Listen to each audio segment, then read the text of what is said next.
I love a fresh start, but when it comes to Mondays, it doesn't always feel like a fresh start. Sometimes I start a Monday because I feel behind, I feel exhausted, and I feel like I just did not rest well that weekend before. So I think, okay, if only I would prepare well on the weekends, then I can have a good Sunday, which is not wrong, but I didn't know what it looked like to prepare well, especially before I became a Christian. I didn't think of it as much in this way. It just was kind of like going with the flow, going to school. But especially as I got older, when I became a Christian, I just felt like I had to leave everything for Sundays so that I could start Mondays well and properly. But then I would always feel just kind of like exhausted and waiting for the Friday or Saturday to come. So if you're anything like me and can relate to any of this at all, you do not need another checklist. You do not need to rush and get things done on Sundays. Instead, you need to rest. So I tried to film this the other day, but Bear was awake and it just was not going well. You want up? Hi, big boy. Yeah, you see my microphone.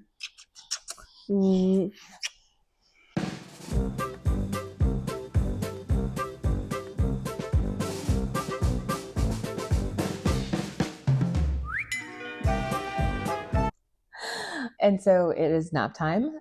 I can focus. I feel fresh. I feel renewed. Grab some coffee, grab something cozy. I did have coffee the other day, but today I just finished my little bowl of cereal snack. And I have my blanket. I am cozy. And let's talk about Sabbath rest.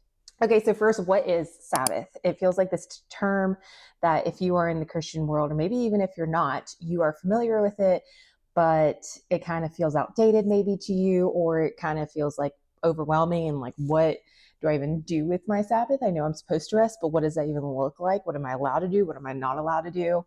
How do I do it well? All these questions kind of come up. In some circles, it's talked about a good amount and sometimes a lot. In some circles, it's talked about not enough. I'm just going to give you my perspective on Sabbath, on what I believe and why I believe it, and how I am still wrestling through what that looks like in this season of life as a family and ministry, that Sundays are really busy, and also having kids. So I hope that this is helpful for you and that I can offer some principles that I still am wrestling with and still trying to apply to my life. And I hope that you can apply to your life as well. So like I said, let's get started. So first, what is Sabbath? Well, let's start in the Bible, where we first learn about the Sabbath. In the 10 Commandments, the fourth commandment, it says this in Exodus 20.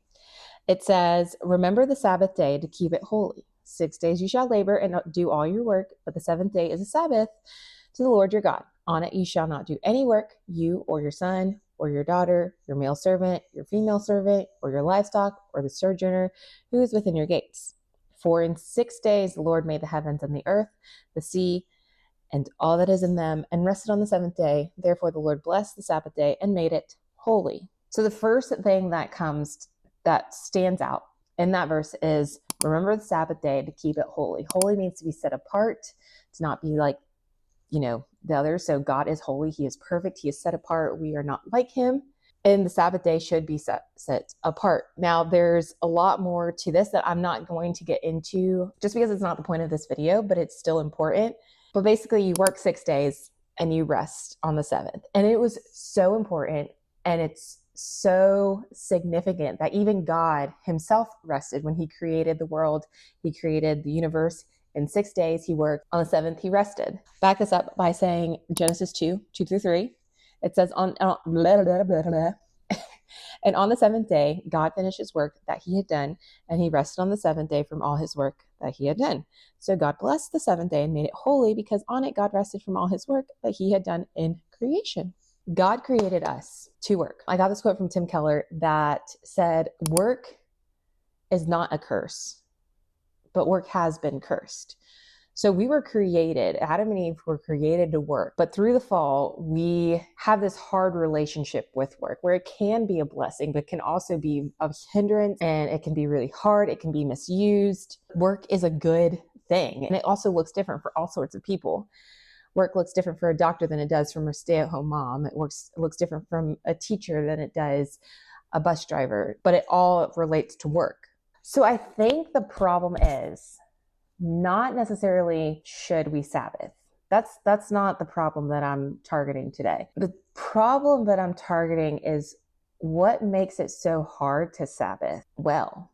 Because when we don't Sabbath well, one of the downfalls, not the main one, but one of the downfalls is that our weeks are just feeling exhausted before we even start them. I think there's three main reasons that make it difficult to Sabbath well. Number one is we live in a society where work, hustle, being busy is kind of worn as a badge of honor. And to an extent, I think, it is admirable to work hard, but we have it confused as to what that looks like properly. And usually, especially with the distractions we have from our phones and technology and just life in general, we get so burned out because we forget that we're finite, not infinite creatures, and we get distracted and we turn to things that we think we're turning our minds off for a quick break, but it's actually draining us even more. So then when we get back to work, it's like you're even more exhausted, and then you're not working hard. You're not honoring God in your work. And remember that when I say you're, like, I am talking to myself as well, because I need this reminder so badly, so much. Me and Gunther are still having conversations about what our Sabbath day should look like, and wrestling through convictions and wrestling what it looks like in this season. And it's changed since we've gotten married, and that was 7 years ago. There is a big insect crawling on the window. Oh no, it's a bee. So we just live in a society where our accountability to rest well is not really there unless we go searching for it. So that's reason number one why I think it's hard to rest on the Sabbath. But it does lead me into point number two, which is that we don't know how to always properly rest. Or if we do know, we don't really want to do it.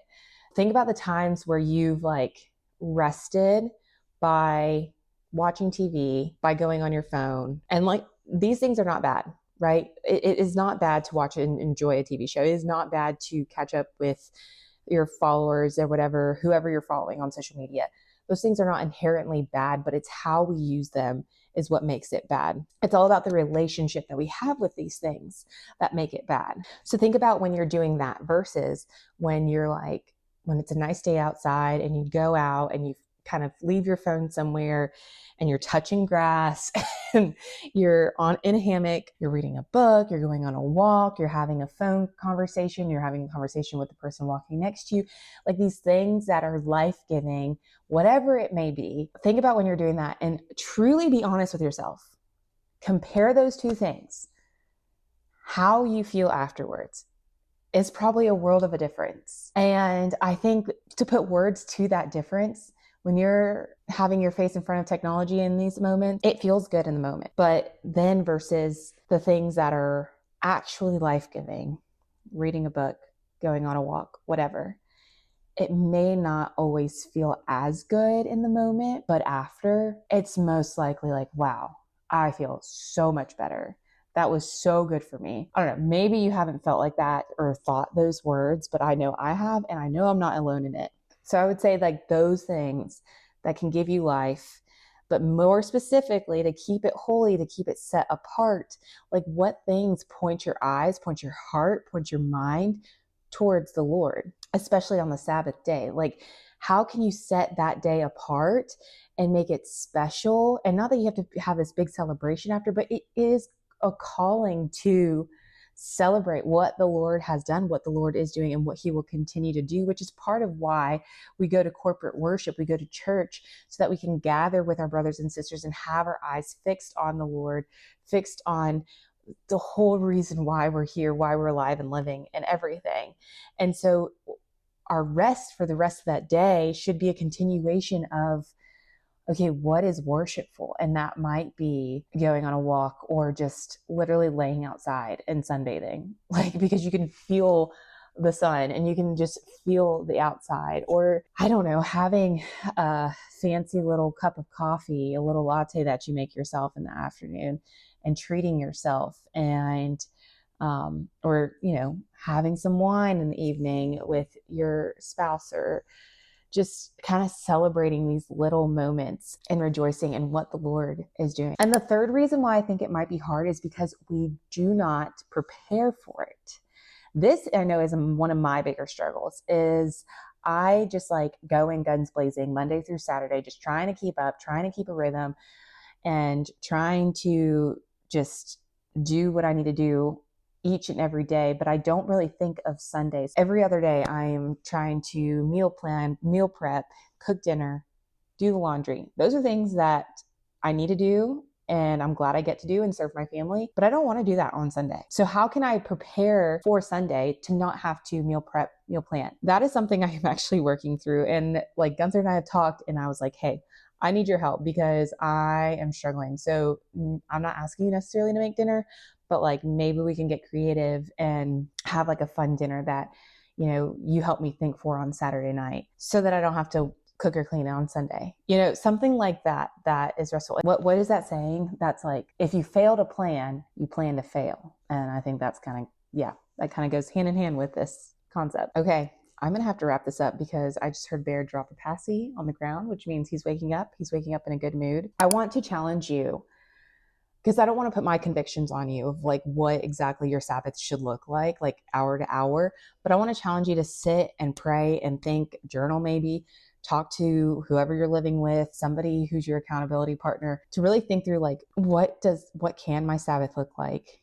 And remember why you are Sabbathing. One, it's the commandment, and it, you know, it should be enough that, you know, the Lord tells us to rest, and we should trust that it is a blessing and we should honor him that. But also like, remember the other blessings that he gives and offers us through that when we are obedient, which is feeling refreshed, feeling refueled, not starting the week just already exhausted, because it's not how we're meant to live. So sit and really think and pray and read scripture about like what your Sabbath should look like. There's some articles. There's actually a couple articles that I read preparing for this video that I'm going to link below that you can read, but you can go and search articles of how people Sabbath well, and just think about really what is life-giving, what turns your mind, turns your eyes and heart towards the Lord on that day.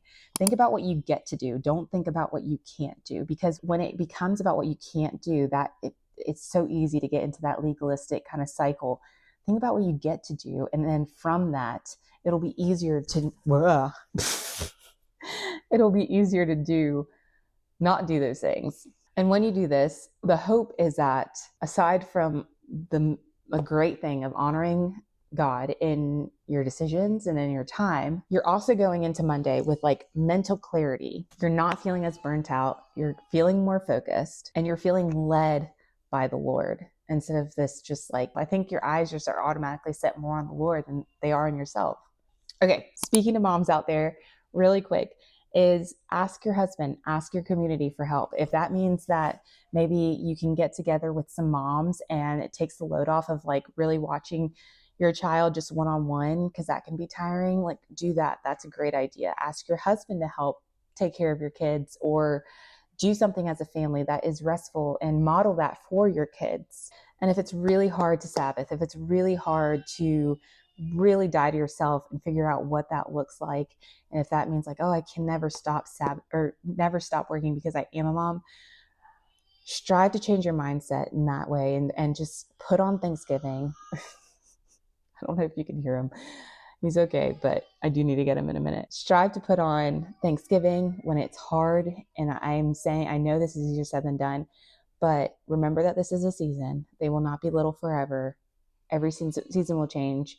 I know I'm told that often, and it's just true. It's true. I mean, I only have a 1-year-old, but it's already so different from a year ago when he was just born. And also, if it's hard at first, remember it's kind of like a muscle. You have to practice. You have to work it out. It will get easier. You'll get into this rhythm. And then as soon as you find a rhythm, it might have to change, but remember that's okay.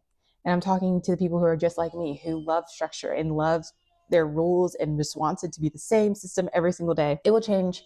But that is the beauty of the way God created it, is that when we embrace change, good change, it can be a really sweet gift. So that is all. I'm going to go get Bear. I hope this video made sense, and I think it did, but I was trying to hurry on up. Yeah, I hope that's helpful. Comment any questions you have below about Sabbath, or give any ideas of what you do on the Sabbath to rest. I'd love to hear them. Please subscribe, and I will talk to you next time. Bye.